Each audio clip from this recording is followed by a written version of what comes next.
छत्तीसगढ़ के भिलाई के आयापा नगर निवासी शादीशुदा युवती की लाश ससुराल में फंदे से लटकती मिलती है और मौके पर पुलिस पहुंच के बॉडी को पोस्टमार्टम के लिए भेजती है। लेकिन इसमें एक बहुत बड़ी कन्फ्यूजन चल रही है, क्योंकि जो लड़की के घर वाले हैं वो बोल रहे हैं कि लड़के ने जबरदस्ती उसको पीट कर उसको फंदे पे लटकाया है, और उधर लड़के के घर वाले बोल रहे हैं कि लड़की का किसी के दूसरे के साथ अफेयर चल रहा था, तो उसने जानबूझ के सुसाइड किया है। तो बात करते हैं सबसे पहले कि लड़की के घर वालों ने क्या बोला है।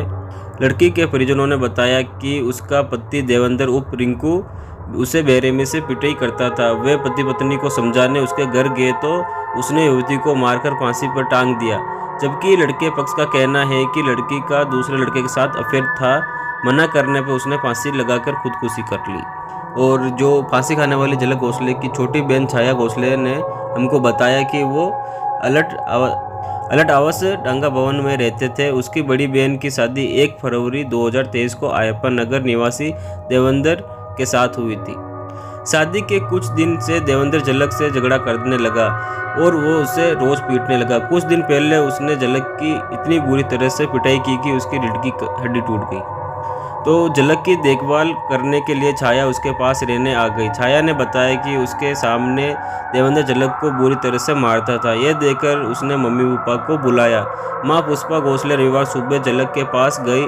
सुबह 11:15 बजे करीब अचानक देवेंद्र पीछे से दरवाजे से आया और उसने झलक को कमरे में दरवाजे में बंद करके उसे फांसी पर लटका दिया। जबकि देवेंद्र के घर वालों ने आरोप लगाया कि उसके दूसरे लड़के के साथ अफेयर था। देवेंद्र की मां का कहना है कि उसकी बहू झलक का दूसरे लड़के के साथ अफेयर था। वो उसे इंस्टाग्राम पे मैसेज करती थी। देवेंद्र ने जब उसे पकड़ लिया तो दोनों के बीच झगड़ा हुआ। उसी समय उसके झलक से मारपीट हुई, लेकिन रोज मारने वाली बात गलत है। रविवार को झलक की मां को बुलाया गया और सबके सामने उसको बताया गया। जब उसकी हकीकत बताई तो उसकी मां ने कहा कि ऐसी बेटी तो मर जाना चाहिए। इसके बाद झलक उठकर अपने कमरे में चली गई और फांसी लगा ली।